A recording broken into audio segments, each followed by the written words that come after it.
Okay, good, swell. Okay, we've got two quick little reports on Boccaccio on the Decameron. Let me think. Who did we start off? Well, I know. Let's see. We have Lean and Hattie, correct? Yep. Okay, Lean, you want to go first? Yeah, sure. So I did day 5 and I chose story 2 and story 6. And story 2 is pretty much about true love, and it's about this person named this woman named Costanza, and she's a noble, and Martuccio, I think, and he's skilled but he's poor, and pretty much they fall in love, and when Martuccio asks her dad to marry her, but he says no because he's poor. So then he vows to leave the island and only returns once he's rich. And while he's trying to get rich and stuff, some Saracens, I don't know how they're pronounced, the pirates, they pretty much like steal all his and his crew's stuff and kills his crew, and then takes Martuccio to prison and in Tunis. And when Costanza hears about this, she hears that he dies, so she tries to kill herself because she's so sad about it. And but that she tries to do it by casting herself out to sea, but that doesn't work, and she ends up finding herself 100 miles from Tunis. But she doesn't and but someone finds her, and they give her a job and a place to stay. And while in prison, Martuccio hears that the king of Tunis is being challenged, and he tells the jailer and the king about a plan that he has that could help the king win, which is pretty much since he saw that the Saracens fought with archers and like arrows and stuff. So if the king were to change his arrows to have smaller notches and make his bowstrings thinner, he would eventually end up having more arrows, and the Saracens couldn't use his arrows. And this ends up working and helps them win the war. And this makes Martuccio rich. And once Costanza finds out about this, and she immediately goes to him, and they reunite and then get married and go back to Italy together. Nice. Nice. I love these stories.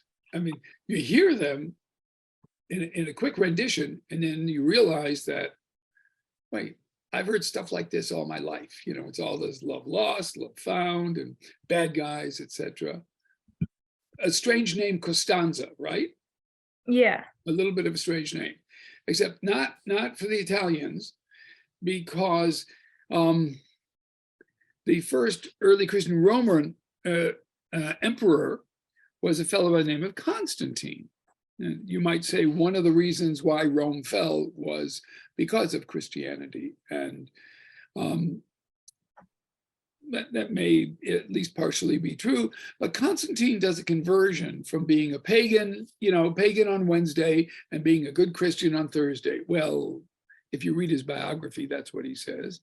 And therefore, all of a sudden, everyone's Christian in his kingdom, whatever that means. And that's about 315. It's easy to remember. And he has a daughter whose name is Costanza.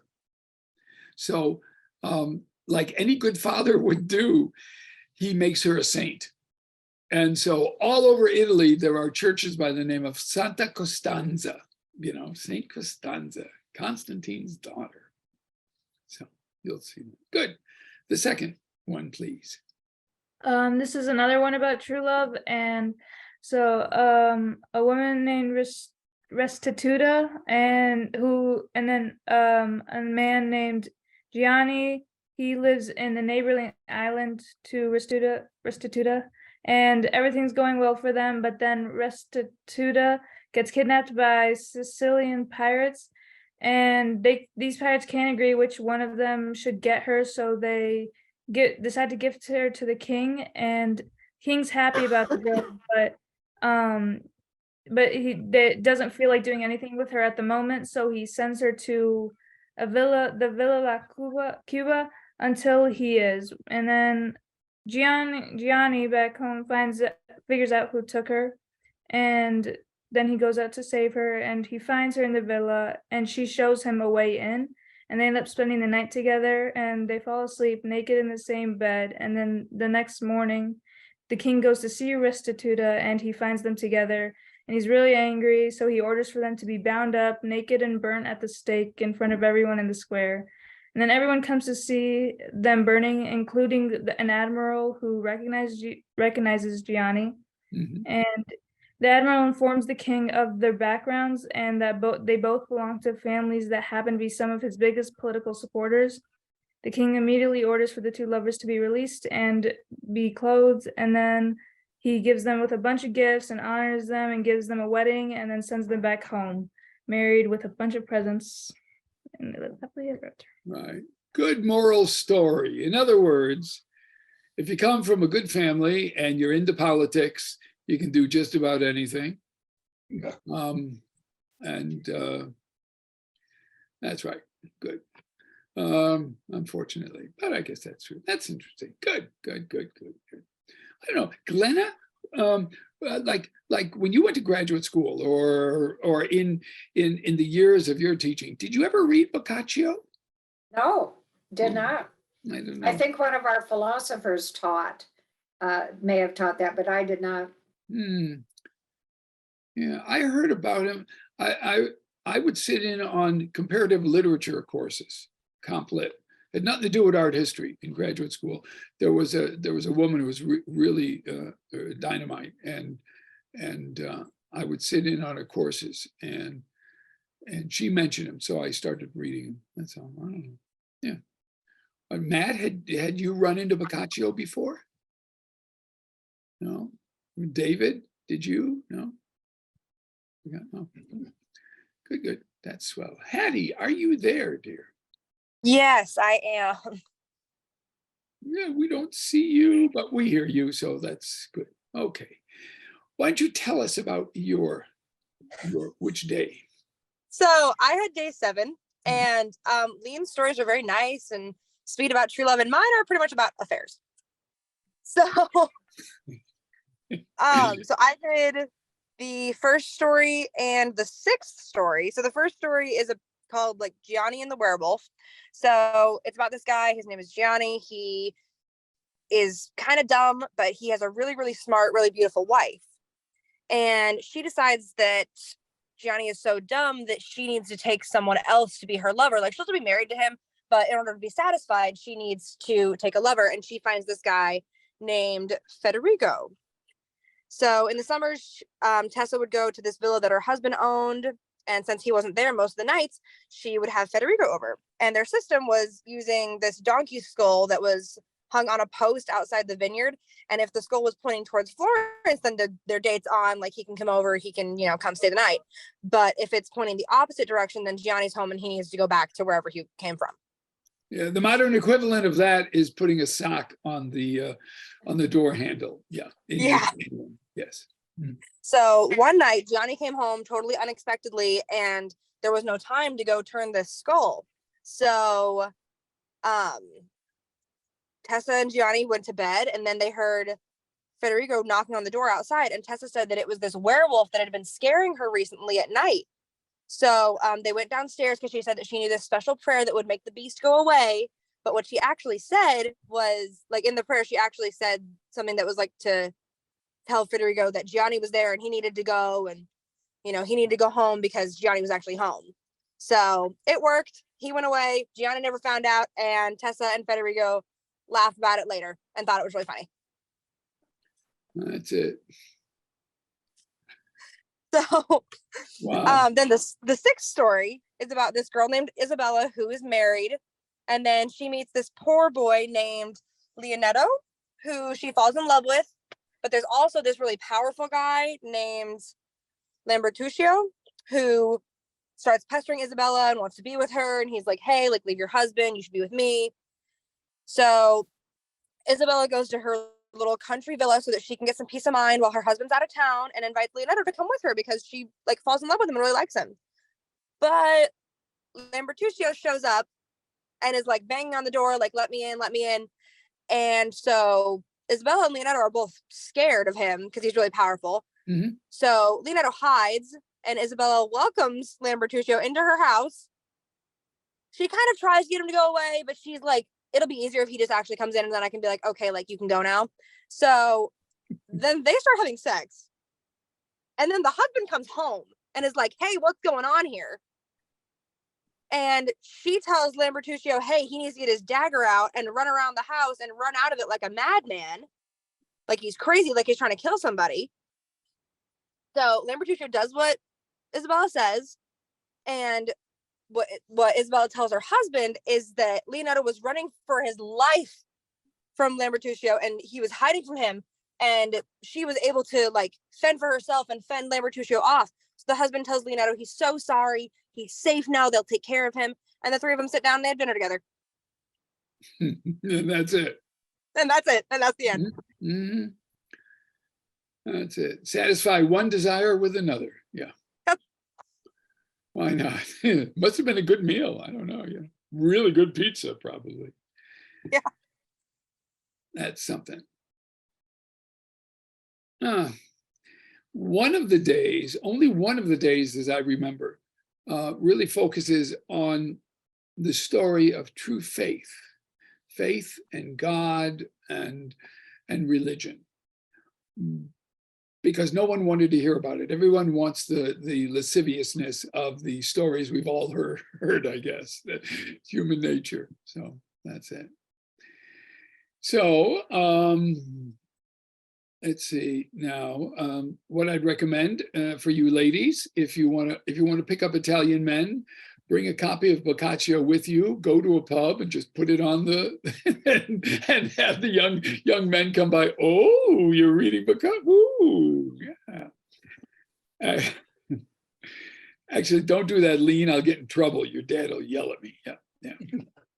That's true. Okay, good. That's very good. Thank you all very much. Chuck, a moment ago, was saying that he went, and I think a number of you have done this too. You've gone and you took a look to say, geez, what's the weather like? So this is what the weather was like today. At about 10 o'clock in the evening, it was about 40 degrees. That's about 2 or 3 degrees Celsius. I know Celsius sounds cooler, but it was all dry. So that's just for the next 6 or 7 days, whatever that is. But high in the low 50s and low in the 30s, which is nice. Who knows what it's going to be like? Don't forget, there's no way of telling. I mean, what's the weather going to be like in Dubuque, Iowa? Well, today it's 30, and tomorrow it's -2. That's the way we go here. So. And Ellen, while we're talking about this, would you recommend we take umbrellas? And what's your advice about things like jackets? Yeah, I would say a spring jacket or a lightweight winter jacket, but definitely a hat and gloves, especially gloves. Now, not gloves as in heavy mittens because you're going to pack snow or anything, but just to keep your hands warm. But definitely gloves and hat if your head gets cold. I will dress in layers, so I'll have a shirt, a sweater, or a sport coat on, and then a little jacket. So if it gets warm, then I'll take one off, just shed it, etc. But I don't bring a winter jacket. While we're talking about what to pack, just one quick question there. With my students, there's been a lot of discussion about, you said, we can't bring backpacks into a lot of these museums. Right. There's been a lot of discussions about bringing purses in and man purses, if they're allowed or not. No problem with a purse. And if somebody has a backpack, but it's really their purse, then it's not going to stick out 5 feet from their back, is it? It's going to be, so it's, a backpack that is a purse is fine. These museums will have metal detectors very similar to the ones that you see at an airport, and they have to be put on through. The reason that they get nervous for a backpack, though, or a camera bag or something, is that you turn around, you could bump an artwork or something, so they don't want that happening. That's all that, but no problem with purses. There's no problem with putting your bottled water or something in your purse, no problem. But you can't have the water bottle out or a Coke bottle out in a museum. It should be hidden away. Or if you've got deep pockets, you just stick it in there. They might remind you, oh, you can't drink in there. Yeah, of course. Thanks, that's really helpful. Sure. Yeah, there's another piece, and of course, who knows? I hope we don't run into it. No, but it'll be a good story. You could write one of your own Boccaccios. As you may or may not know, that there have been a number of occurrences throughout the world in the last 3 months of environmentalists gluing themselves, super gluing themselves to paintings in major museums. And this is in order to draw attention, and they do, all the news media come, etc. They haven't damaged anything yet, but really close to it. Now, if you super glue yourself to a frame, you're damaging the frame, but that can be repaired easily. In one case, eggs were thrown above an artwork. So it hit the wall and made a mess, and people were going aghast. Van Gogh's, it was in the Van Gogh Museum. But, these are environmentalists, Green Party people, a bit more radical, and trying to turn up the heat for the media to look at environmental problems. So who knows? If we run into them, we run into them. There's been no violence yet for any of that. It's just been kind of funky stuff. I can tell you a story. One time, I ran into, this was in Paris. Chuck, I don't think you were with us in this. And I brought the students up Notre Dame. You could before the fire, you could climb the stairs and go up to the top where the bells are. And I went up there one time and with a group of students, and unbeknownst to us, there were a group of Romanian protesters there. And we found out later, the reason they are is they're a group of virulent feminist protesters against the church. And what they did when they got up to the top there, where the bells are, they took their shirts off. They were not wearing bras or anything, but they had messages labeled all over their chest. And of course, the media came and took pictures of them. And so it was in the French newspaper. And our students were just kind of with the jaw dropping because you don't expect this. So if you see something, take a picture, Oh, and you can't use a flash in a museum, as you probably understand. So you turn your flashes off. But I don't think we'll have any of that. Okay, let's see now. Oh, yeah. I wanted to talk a little bit about art theft. This happens with a good amount of frequency. This week, a fellow who stole 3 paintings. This was from the National Museum in Greece, not in Italy. And this Picasso and 2 other rather famous works, Miro and a Dali, each worth about $20 million and all. But they were stolen about 15 years ago, and he gave the works back, and he's been in detention for about 15 years, and he was released on his good behavior. So people do steal artworks from time to time. It's kind of strange, but and then they think if they steal real famous artworks, they'll get more money. But of course, if you steal a really famous one, you're never going to sell it because everyone recognizes it, etc. Okay, so what did we do last time? Well, last time we looked at Gothic art, and we noticed that there was kind of what I would refer to as a psychical distance between us and the panel pictures we're looking at here, as in this Cimabue or Oops, come on. Or that Giotto. Even the Giotto tends to be more naturalistic, but still the people don't express emotion the way we're used to seeing it. The people don't actually look like humans. They look more, especially with Giotto, more three-dimensional, more sculptural than artwork before him, but not entirely.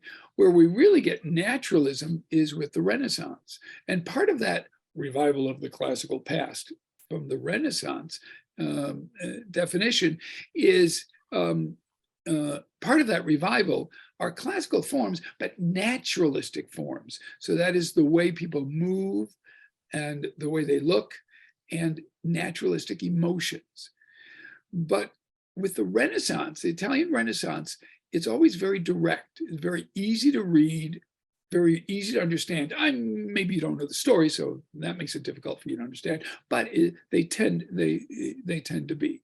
And we looked at the dome and all 463 steps. I'll be asking people who want to climb up, and then I'll find out how much it is and we'll buy the tickets. And in Pisa, same thing. We have 296 steps. Okay, so if I say to Lean, if I wake her up and say to her, Lean, we're going to go and look at Italian Renaissance pictures. This is what she thinks of. In other words, Christian, right? First of all, it's Christian. Second of all, there's going to be probably some Roman or Greek allusions to it. And here, I said before, it's the columns and the capitals, the columns below, as well as the capitals and the pilasters there, the architecture, it's going to be very naturalistic. These are well-proportioned human beings, right? There's another thing it's going to be, and that's going to be very symmetrical, very easy to read. Your eye does not naturally move up to the top left corner or the bottom right corner. Why? Because the artist is positioning things so you'll see things right in the middle. This is what we call a classical triangle, if you will, from God the Father to the donor on the left and the donor on the right and back again. So we can zoom on it. It's really easy to read. We don't have to wonder. That's what you think of when you think of Italian Renaissance. And that's what we saw here. Even though there are two perspective systems going on, it's very easy to see. You understand what it's supposed to be, and off you go. And portraiture, it's personal, etc. Very easy. Now, today we're going to start looking at late Renaissance and go into mannerism and another style known as Baroque. And I'm probably going to burst a little of your bubble when we look at some of the artists, because the artists whose works you want to call Renaissance really aren't the style of Renaissance. Although media press would tell you that. Okay, so what you're looking at now is a work by, and you'll see this, Sandro, his name was Alessandro, so it's not Sandy. It was, I mean, Sandro is Sandy in Italian, but he went by Sandy, Botticelli. And there are a number of really, really important firsts with this particular picture. First, it's not on panel. The other, well, let's see, the Boccaccio was done on the wall, so that's a fresco. The picture is by Piero del Francesca of the Duke of Milan and Battista Sforza. That's on a panel piece. The Giotto and Cimabue's are all on wood, on panel pieces. What Botticelli did here is he kind of broke the ground. He's one of the first in Italy to use something called canvas. He's painting on canvas. Now, you're going to have to take my word for it, because if you go up to the picture and point to it and see if it's canvas, they're going to arrest you. So don't do that. Take my word for it. Now, the actual pigment itself is standard pigment. The way you get paints is you grind up vegetable or products or bugs or rocks or acorns and stuff, and you mix it. It has to be mixed. That's dry powder. What do you mix it with? Well, in oil painting, you mix it with linseed oil or olive oil, but normally linseed oil. This was not. This was done with egg white. It's called tempera painting. Egg white. And the white of the egg is real sticky, and so that helps it there. Now, after it's painted, it's all sealed up. And I just want to tell you a little bit about that. It's also kind of unique because it's so large. It's, as I remember, about 6 feet high and 9 feet wide. But it's a little unfair that we all see this. I mean, I think you've all seen this picture before one time or another. It wasn't made for public consumption. It was made as a wedding gift to be hung literally over the wedding bed of a nephew of Cosimo de' Medici, one of the bigwigs. So it really wasn't made for public consumption.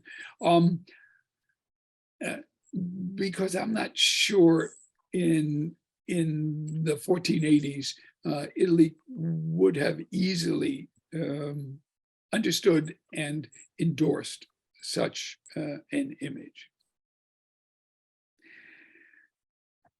Now, Hattie, is there anything you see here that's maybe a little strange to you? I mean, she's naked standing in the middle of a shell, covering herself with her hair in her hand. Okay, yeah. So what is the she? Isn't that Venus? Uh-huh. And where in the Bible is Venus? I have no idea. Good, because she isn't. So I thought, Wait a minute. We're not looking at anything Christian, are we? Holy shit, there's nothing Christian here. Remember? The Italian Renaissance, revival of the classical past. Now, it didn't mean that you would not get Christian images, but now part of that revival of the classical is some of the classical stories, so some of the mythology. So the idea of Venus and the birth of Venus, by the way, this is not even the birth of Venus, I'll tell you in a second. But the reason for that is then you have people, and especially Cosimo de' Medici and all the boys, by the way, the Renaissance was a boys' club, all the boys sitting around and reading Herodotus and stuff that Homer wrote, the Iliad and the Odyssey and other works. And that's where this comes from, this whole notion of the Greek gods. There is nothing Christian here. I mean, that should hit you upside the face. Whoa. You mean it's okay? Yeah.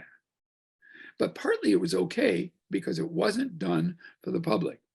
And then the other part, as you justly identify, happens to be a kind of naked lady. Well, no, she's not naked. She's covering herself.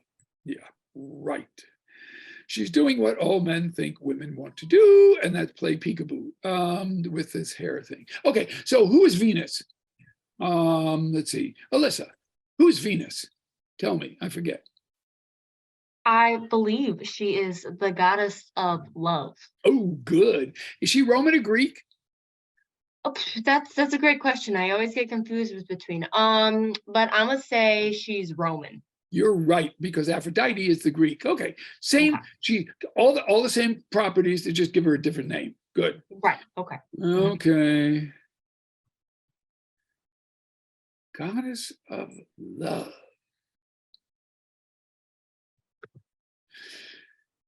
Oh boy. Now, how was she born? I guess from a shell, it looks like. Yeah, that's right. Looks like it. Okay, and that's why this is not the birth of Venus, because she's not being born. She's obviously born. She's been around a little while. Look at the old gal. And she's being blown to the island. by the winds. Both these guys have names. They're classical. It's all part of a classical story. So it's actually, and by the way, Venus is born a number of ways, depending on who you read in classical literature. She's born from the foam of the sea, which is why you usually see her in the sea. That's how we're told. And there's another story, and it has to do with cutting off this guy's testicles, throwing them into the sea, and that's how she's born. So that gives the more erotic kind of connotation to Venus. And here she comes. Notice that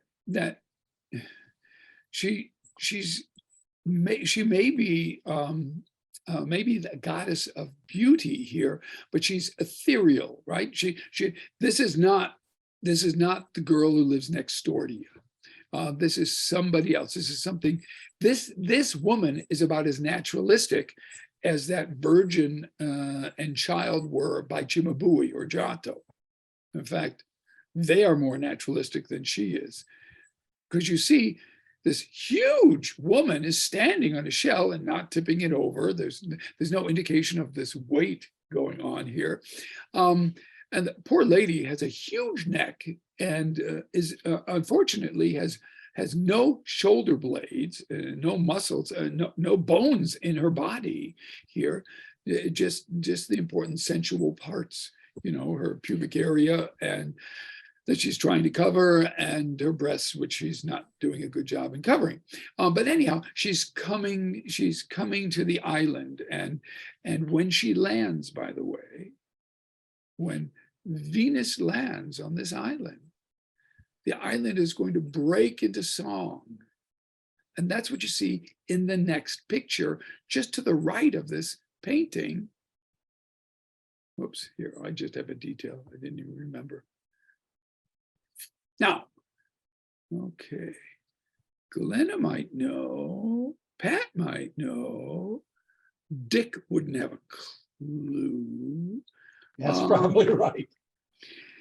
You see the designs on this lady who is about ready to clothe her. She's those designs are later picked up in the 1950s and 1960s in Britain by a designer.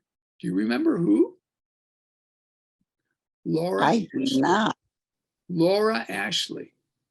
Oh, of course. Oh my goodness. I didn't realize That's what Laura Ashley got her ideas from this. And I don't know why I know that, because I'm I not. had no idea Laura Ashley was British. Laura Ashley's British. Yeah. Oh, wow. Kensington. She. Okay. Yeah, okay, I'm not a natty dresser, so I don't know why I know. Okay, so, but just to the right of that is here. Look, she has just landed, and that's her right here. Oh, yeah, you can't see this, can you? Oh, yeah, I can do this. I think I did this last time, didn't I? Laser pointer. Can you see my? Oh. Okay, right. Now, what we're looking at here is kind of a stop action scene. Here's the wind blowing our lady, our naked lady. She's got some clothes on, not doing a good job covering her. And notice how one foot is touching the ground, but not the other one. And as her foot touches the ground, flowers come out of her mouth. Because Venus now is turning into primavera, spring. And here she's starting, and now she's taken one step, and here she is. That's her. So we're seeing her two different ways here. Then later, she'll be dressed here, and that's a little putti, a little cherub up there. And the three graces are here, and then we've got our human who will have to judge true beauty in a mythological story later there. Okay, now, can you still see, is this still centered? Is it a centered image where you can carefully read all the things? Yeah, it is. Now, it's not 1-point perspective. In fact, these trees are kind of flat, these orange or whatever they are. And you see all these marvelous flowers down below, springtime flowers. It stops you from seeing. And you see how elongated the people are. But it's very easy to read. It's still Renaissance, but it's Renaissance now with a mythological flavor. Here we go. Cute toes. Now, we're not going to see Miss Mona Lisa, but there is one Da Vinci that will say, by the way, for as famous as Leonardo da Vinci is, he did precious few pictures. There are 13 paintings he ever did. And of the 13, I think he finished like 8 of them or maybe 7 of them. So some of them he never even finished. This, of course, is the Mona Lisa. It's about 30 inches high.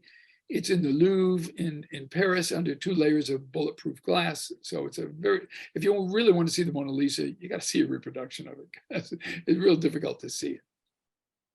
It's Italian Renaissance.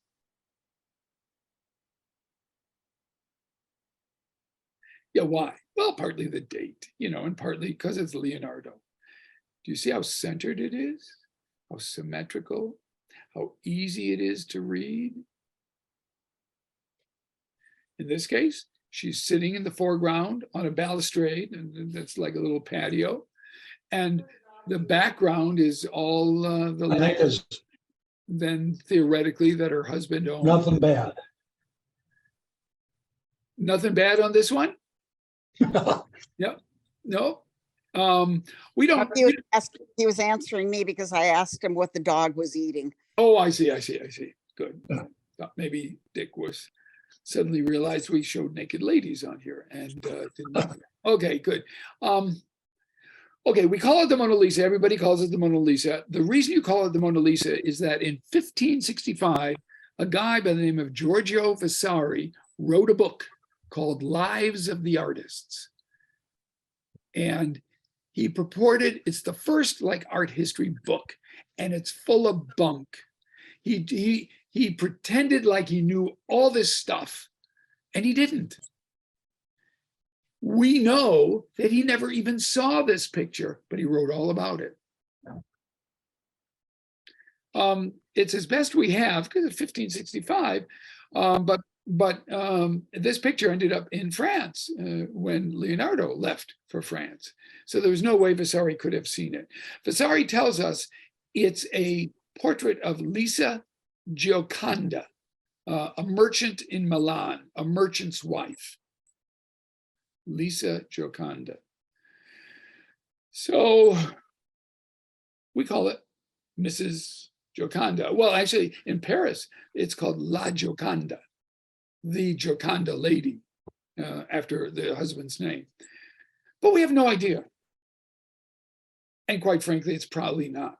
And the reason I say that is this. Where is this picture? Lean, did you catch where I said this picture is? France. Why is it in France? Well, Leonardo had a kind of a private sexual life that got him in trouble.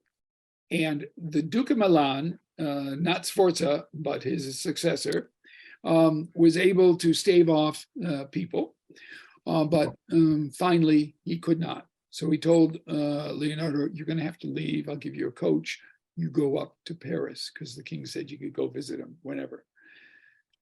Leonardo took this picture with him. If it's a portrait of a local lady, if it's a portrait of a local merchant's wife, and you're gay, would you take it with you? So I don't think it's Lisa Gioconda. No one knows who it is. It's been damaged. You probably heard stories about when you look at it, and if you move around the room, it seems like she's staring at you. You might have heard stories like that. And of course, that's very true because there are precious few hard lines around her eyes or her mouth. Now, this should not surprise most women, because most women, when they put eyeline or eye makeup on, etc., maybe unless you're a goth or something, you use your finger to smooth stuff out, don't you? You use the finger to put all that stuff around. Guess what? That's exactly what Leonardo did. So after he painted the eyes and around the mouth, he used his finger to smush it and smooth it out, so there are no hard lines there. In fact, we have a term for it, and it's an Italian term called sfumato, and it means literally smoky, because it looks kind of smoky, you know? So as we look at works in the Uffizi that are after 1500, see if you can see not hard outlines, but smoother lines. That would be from Leonardo. Anyhow, there's lots we can talk about, but we're not going to see it, so we're not. Moving right along. We are, when we go down to, I'm trying to do it chronologically here, not geographically. When we go down to St. Peter's, you will see this statue. This is a statue that Michelangelo did of the Pieta. Now, Pieta is what you call in Catholicism, when you look at the dead Jesus Christ being held by his mother, and you're supposed to have pity, and pieta means pity, so you pity them. In English, I think pity is kind of a cheap statement. It means more in Italian, but it's a pieta. So anytime you see the Virgin Mary holding the dead Christ, that's a pieta. So there's lots of pietas, but this is the one everyone talks about. And it's by Michelangelo. It was done when Michelangelo was 25 years of age. It's one of his first major commissions. And he actually signed it. You're not going to see it because there's bulletproof glass in front of it. I think it was in 1988, somebody jumped up on the statue with a hammer and said, "I'm Jesus Christ," and hammered the nose of the Virgin and part of Jesus, and before they wrestled him down, just a nutcase. And so there's glass in front of it, so you can't see it too well. It reflects, etc. It is interesting how certain artworks kind of trigger emotions in people. He did this when he was 25. Hey, Matt, what were you doing at 25? Yeah, you can turn it around to me too. Yeah. Look at that. But let me tell you, everybody hated it. You look at it now. This is like the first sculpture I think well, no, we saw the bronze, the Ghiberti and Brunelleschi, but people hated it, and the religious hierarchy hated it. And Michelangelo this is a good hint to you that when we're dealing with Michelangelo, we're really dealing with one wild individual. So look at the weight of that dead body, the dead Jesus. Mary's not straining at all, is she? By the way, this sculpture is so famous that frequently, when you see other images of Jesus dead, he has his right arm slung down. And literally, we refer to it now as the slung arm motif of Michelangelo. So when you see a slung arm like that, that's kind of a martyred image. And so you should think of Michelangelo. So here is Jesus quite dead, and there's Mary having no problem holding this hunk of flesh. None whatsoever, number one. Number two, she's so young looking. That's what they didn't like. the youthfulness of Mary. It doesn't look like she's holding her dead son. I mean, it looks like she's holding her husband or something, or they're the same age. It was, now, Michelangelo had a biographer, and the biographer said that Michelangelo said, we don't know that he did, but the biographer said, when Michelangelo was questioned, why did you make Mary so young? He responded, because virgins never age. And of course, you're in Italy, so there's no way to test it. Okay, that's an old joke. But that's actually what he said. His work from this point on should indicate to you that we're not dealing with a typical artist. We're going to see this. Now, this is a shot of the Academy. We'll go in the Academy. This is on Sunday.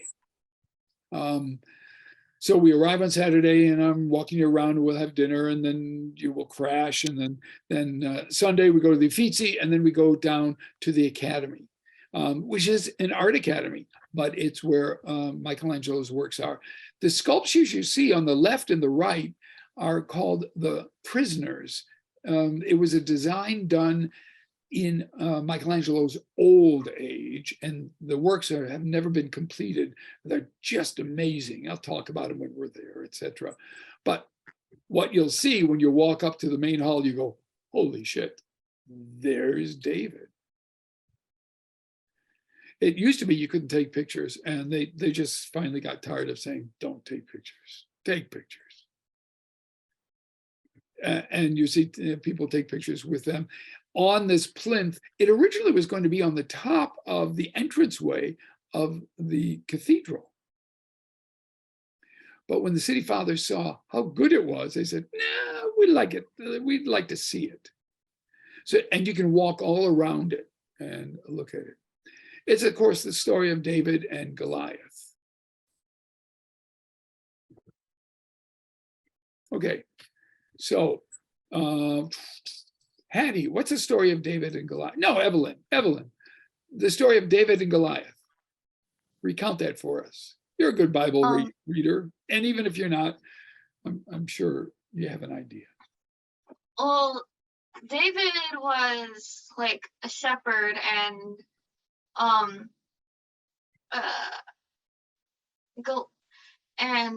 Yeah, good, yeah. Goliath was part of an enemy army that was coming, and yes, boy, Saul's army couldn't do anything about it. You really are a Bible reader. Good. Yeah, you're getting more. Yeah. David came with his sling and he's like, I'll go up against Goliath for you. And Goliath. Okay, wait. Let me get this straight. So you got this little pashit, nothing shepherd boy versus this mammoth warrior, Goliath, who has already slain loads of people. Everybody that's thrown at him, he whacks them down, right? Yeah. What the hell kind of fair fight is that? Not one. But mainly because God was like, this is gonna be the new king when like David was younger. So that's why it's not a fair fight. Okay, well, it helps to know the ending, I suppose. Yeah. And some of it. Okay. Yeah. And this, that's excellent. This is the premier Renaissance sculpture. First of all, completely nude. Not that David would fight nude, but you'd have nude because, don't forget, the Greeks and the Romans, they loved their warriors naked to show the human body, the perfection of the human body. And not only is this human body, toned, as you see with these muscles, but notice how he rests on his right hip. So his right hip is higher than his left hip, which is, by the way, what happens when you if you're standing around and you balance on one hip, the other one goes, but look at his shoulders. His left shoulder is higher than his right shoulder. That's what you do. If you stand like that, that's what you do. Why do you do it that way? Not because of David, because if you don't do it that way, you're going to fall over. You know that you've got to balance.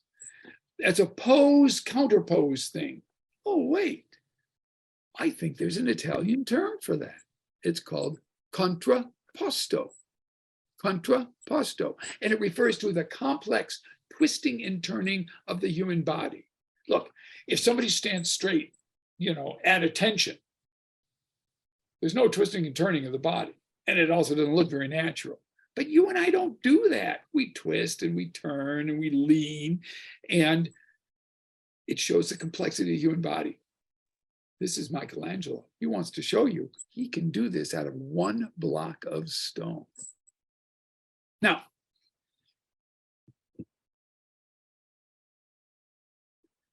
what makes it such a powerful Renaissance meaning, I mean, form-wise, it's Renaissance, but the meaning, what's really powerful in terms of the meaning is simply this. Well, Evelyn, has he killed Goliath yet? No. No. This little Pashit boy is going to go up against this mammoth.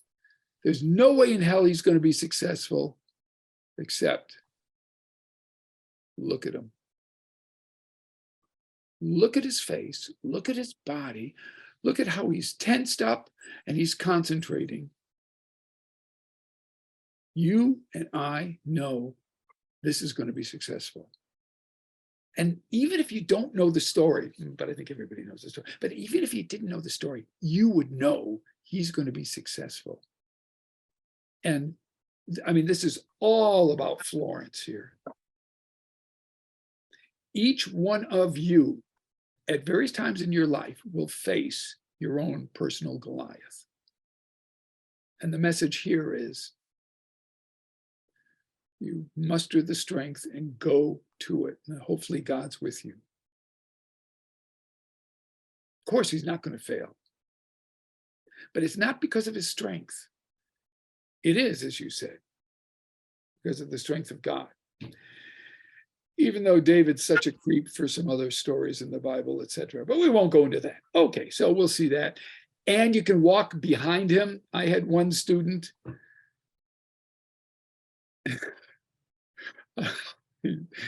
She wouldn't come in the front. She from behind. I said, why are you looking behind? She said, did you ever see he's got a beautiful butt? I said, well, yeah, I guess so. Because you walk behind. Yeah, fine. I didn't, didn't ring my chimes, but anyhow, so there we go. Okay, look at that.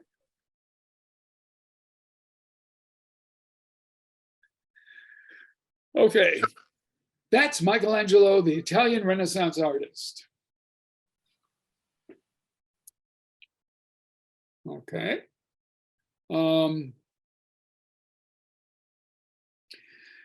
Okay, Matt. Have you seen this, or did you study this at all ever? Probably not, my guess would be. Matt, are you there? Maybe you zoomed off. Yeah, I am. I was just muted and I couldn't find the button. Sure. I mean, you would know what this story is. It's the Holy Family, right? There's Joseph and Mary and little baby Jesus. But even when you're a Professor Schlim and you look at this and you say, what the hell's going on? Because you can't unsee all these naked people behind. And where is it written that, Joseph and Mary and little baby Jesus pose with a whole bunch of naked people from time to time? No, it's not. welcome to the real Michelangelo. Now, you can call this Italian Renaissance because it's Michelangelo, and it is centered, and it's in a circle. In Italian, the circle is called a tondo, that circular thing, idealized for Italian Renaissance, and we'll see some.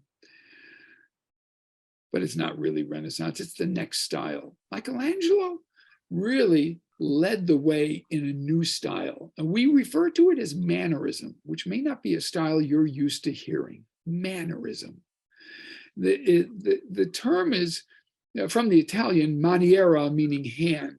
In other words, after the Italian Renaissance, where things are centered and they're Christian, okay, maybe a few odd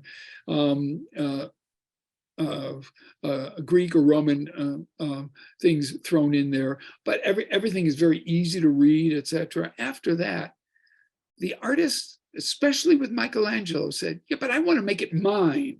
I want to make it individual. And that's where maniera comes from, mannerism. So we look in the background and, well, we can see a foreground, that's, the Virgin there in a blue robe, etc. And there's a middle ground and a background. Oh, that's Italian Renaissance and all. But in the middle ground there are all these naked people with all these bubbly muscles. What the hell is going on here? And some little kid on the right-hand side with a mohair sweater, and this doesn't make any sense whatsoever. Welcome to mannerism. Not only the way it's being depicted, but the choice of the depiction. Now, it would take a whole semester to talk about how Michelangelo kind of invents his own form of Christianity. But it's all of it essentially is right here. Look at the, forget the middle ground for a minute. Forget the naked, bubbly bodies. Look at Joseph, Jesus, and Mary. So, I don't know. Pat, what's happening with Joseph, Mary, and Jesus? Well, it looks like they're very adoring. It looks like they're like a family. Okay. So Jesus is on a pedestal someplace, and they're adoring him. Well,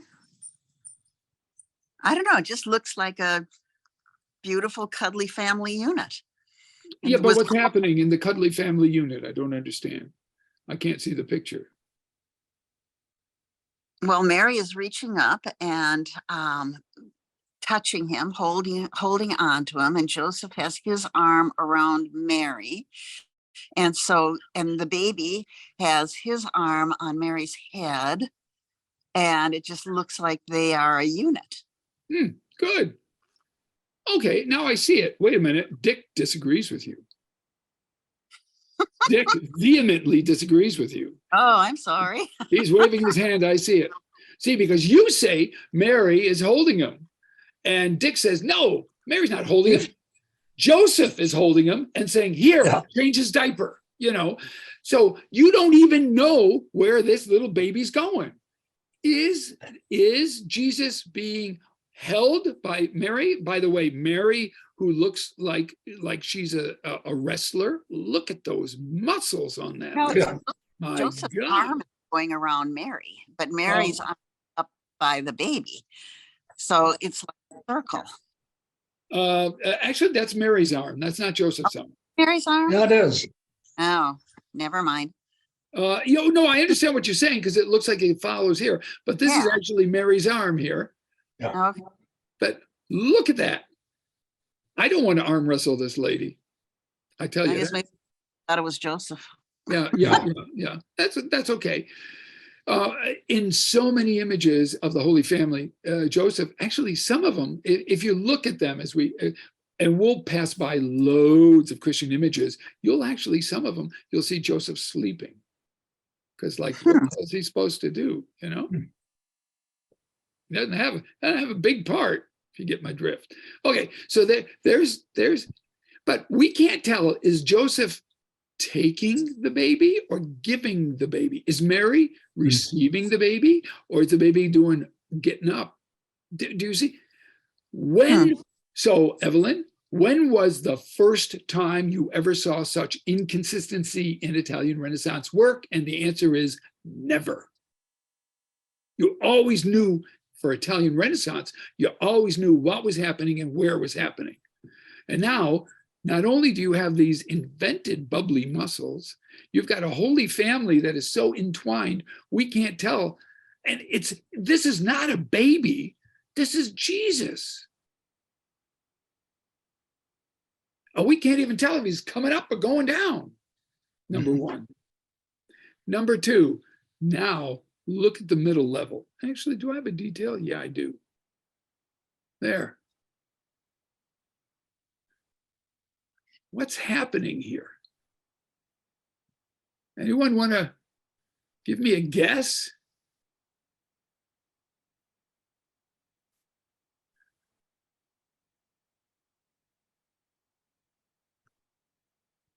Well, there's the little boy.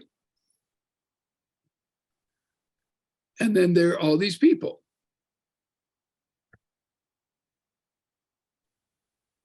The little boy is looking up, rest of the people are looking away. Okay, so the little boy is looking up where? Jesus. Okay, little boy is associated somehow with the Holy Family, right? Yes. Okay, and those other five are not, correct? Yes.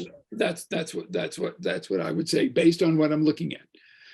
So I don't know, Alyssa, what are they doing? Well, I don't know. They look like, I don't know. They look like they're fighting or in a disagreement, I guess. Like, because the one guy on the other side, he was pointing. Well, why would you point? And then that guy he's grabbing onto his cape. That Right you just, here, right? yeah. Tell me about So that. it's Okay, like- you're doing the hand gestures, but where are the bodies? What are they doing? They're just chilling. They're sitting. Oh, they're sitting. Oh, that's it. What are they sitting on? That's a stool. No, not a stool. Sorry, that was but like a brick or like wall. They're Okay, a sitting on wall. Good. Okay, the wall's only very small, right? It's only right here. Wait, no, it goes all around, doesn't it? Does it go all around? You know what? I'm gonna assume yes. It just goes all the way around. You know? Yeah, of course it Yeah. does. See, these guys are sitting there, and those guys are sitting there, and of course they've got all the clothes on, don't they? No. Oh. What about where the little boy is? What's this thing right there? What's this gray thing going across? It looks like another like a wall or like a stool. Well, not like a stool. Sorry. It looks like a wall that A wall? Joseph is sitting on. Okay. So let's say we've got a walled enclosure. Okay.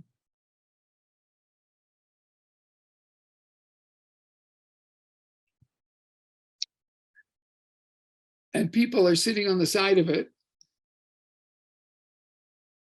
What could that walled enclosure enclose?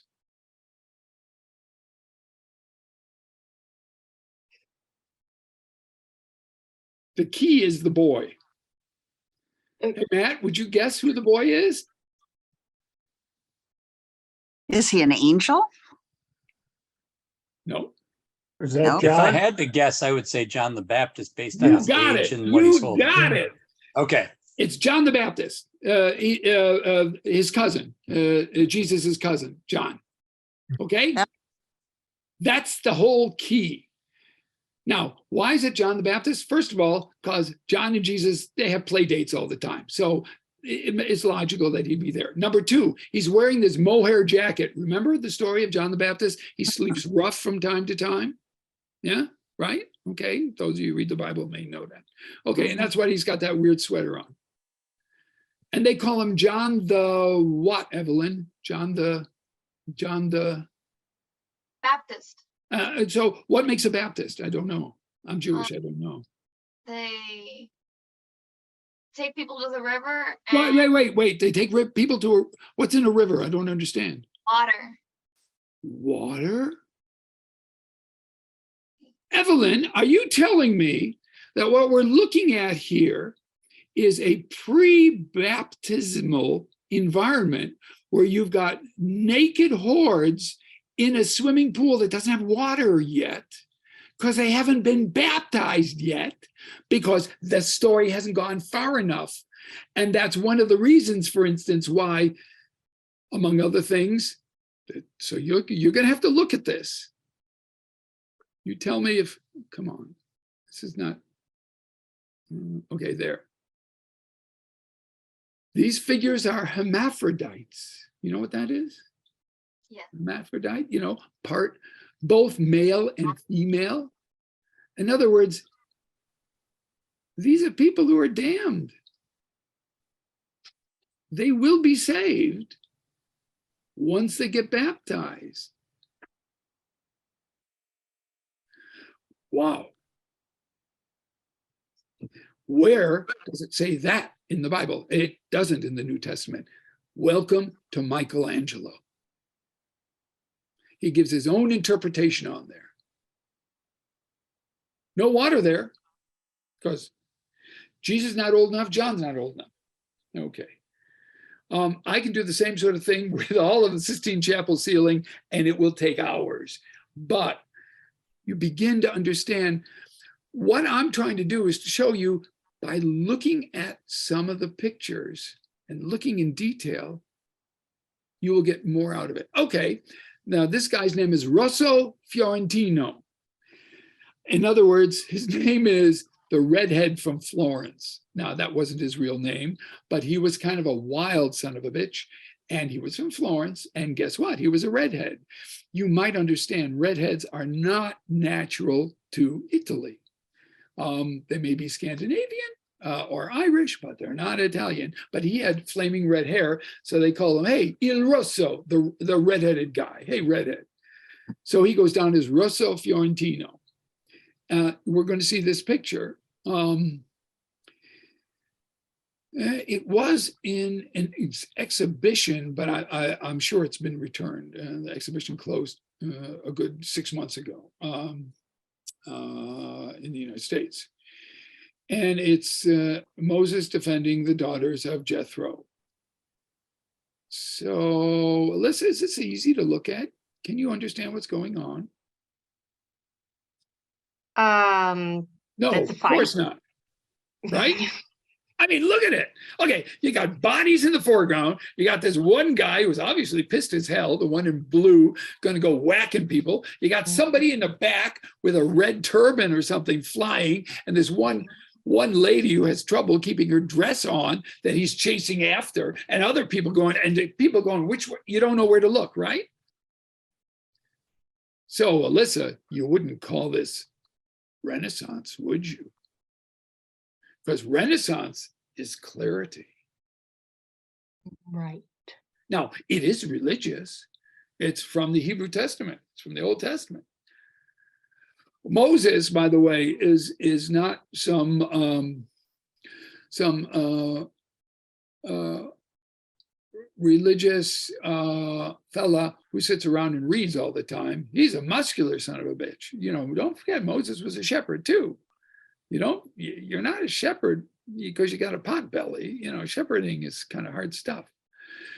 So the story, I won't go into the big story, but the daughters of Jethro, his future father-in-law, are lusted after by a bunch of ruffians, so he decides to teach them a lesson. Now it's sort of Renaissance-like because everyone's nude. So, but look at these bubbly muscles. Do you really think people have muscles like that? Of course not. He's just defining them. So you see him in the foreground here. By the way, you see the sheep and the guy with the red, that's Moses again. So you see Moses twice chasing people. And he's actually chasing other people off in the background. It's a very complex image to look at. Welcome to mannerism. Mannerism, independent, kind of maniera. mannerism. Okay, then we go down to Sistine Chapel. You will be in the Sistine Chapel with like 4,000 of your best friends. They will keep shouting, "Silencio, silencio," because people start talking. You're not allowed to take pictures there.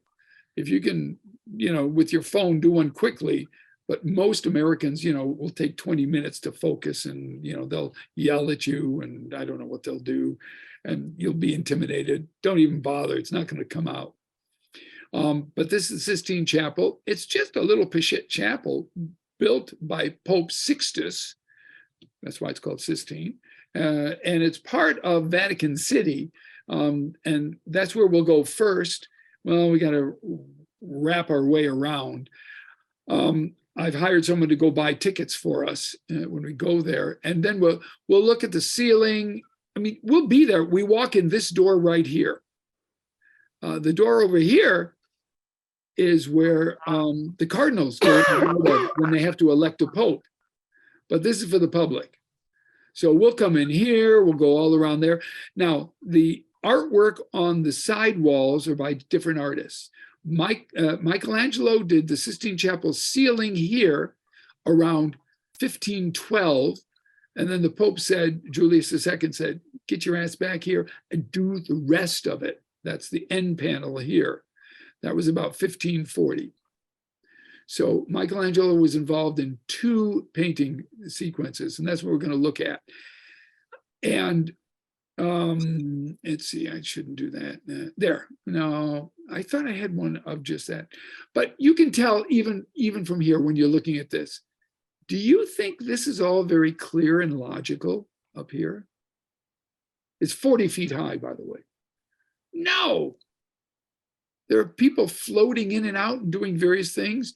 You will see 9 scenes incidentally. Oh, this might be good, Matt. The scenes on the Sistine Chapel ceiling are out of biblical order. So, why? Well, Michelangelo was an artist. What the hell do they know? He was confused, and this would be Michelangelo, who reads Greek and Hebrew and talks philosophy with the Neoplatonists. No. I think there's a reason. I'll tell you why when we're there. We'll be having whispers on, so I'll speak that way. Okay, this one scene you've all seen, right? I think everyone's seen this one. Oh shit! It's after 8. I'm sorry. I talked too much. We'll stop after Michelangelo. Okay, so it's the creation of Adam, right? Okay. So let's see. Lean, what's happening here?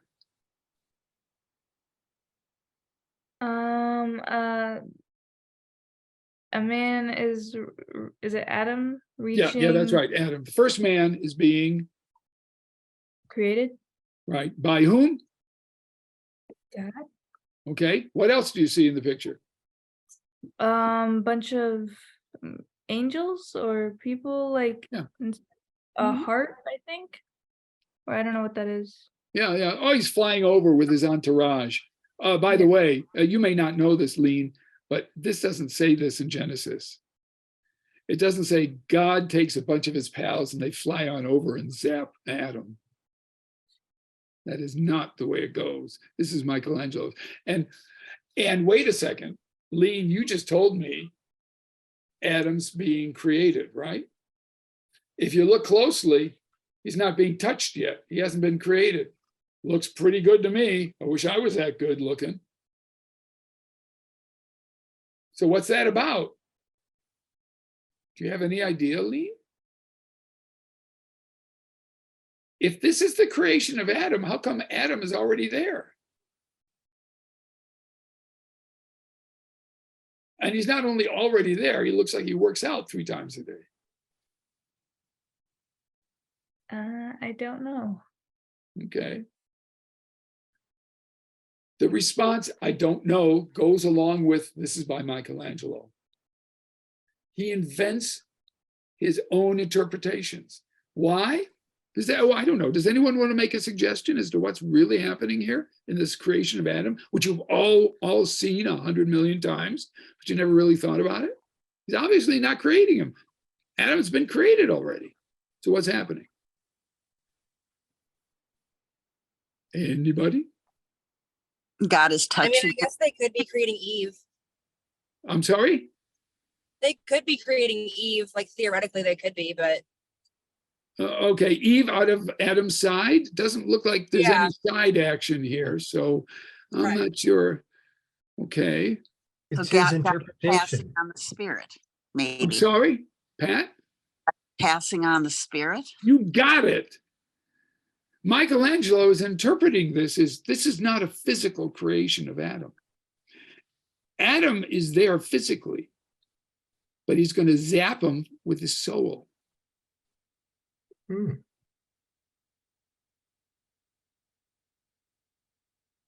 Now, God comes flying over. He's got a nice house dress on, and looks like, I don't know, Charlton Heston or somebody.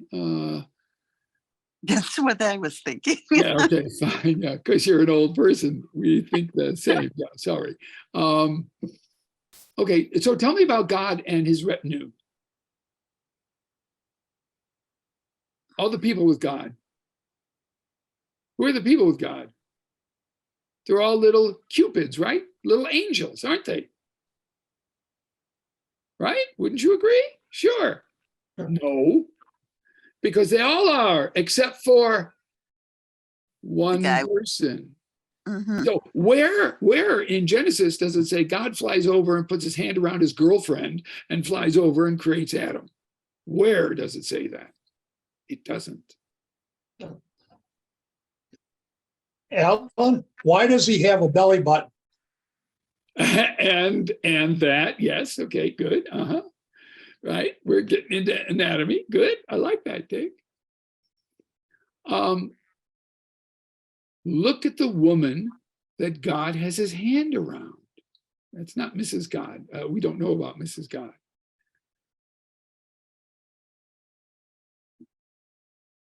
I would tell you that's Eve. Look at her. What's she looking at? She's looking at that hunk over there on that rock. Do you see how Michelangelo chooses to interpret these things? And it's all there. You just got to look at it. Now, the reason I'm pointing it out in detail here is because when we're there, that's 40 feet in the air. And you're going to look up and say, what? I am not sure I see it. So I wanted you to see it there.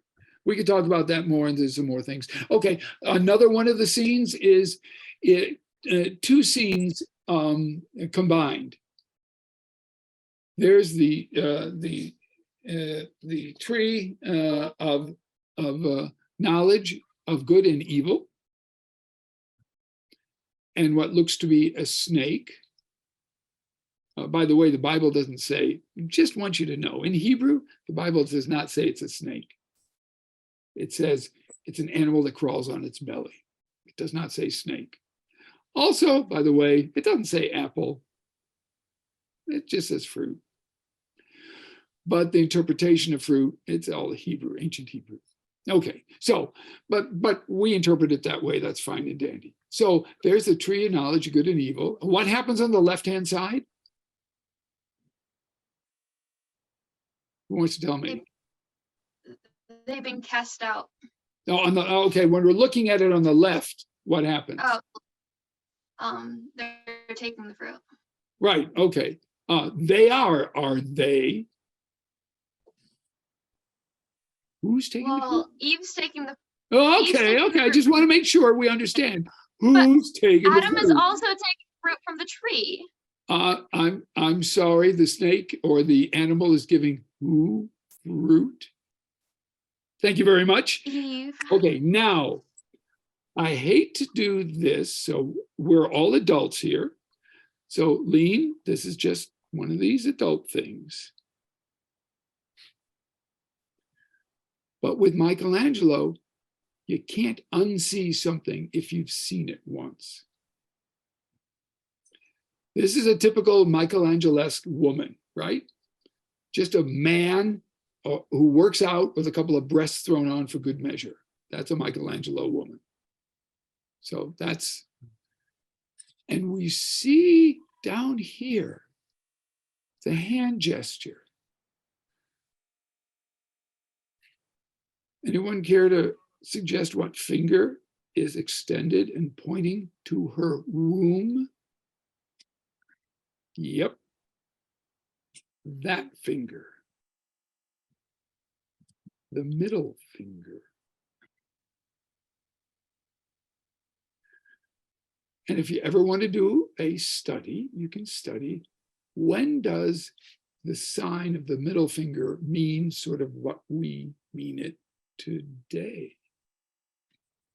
Combine that with the closeness of the male organ to the face of Eve.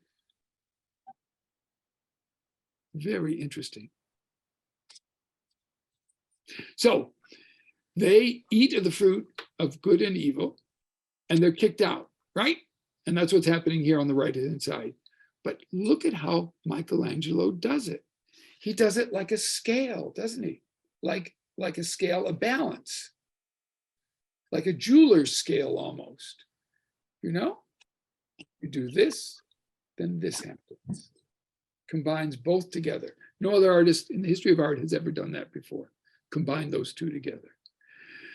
Okay, but the real wowzer here is the Last Judgment panel. It was done in 1540.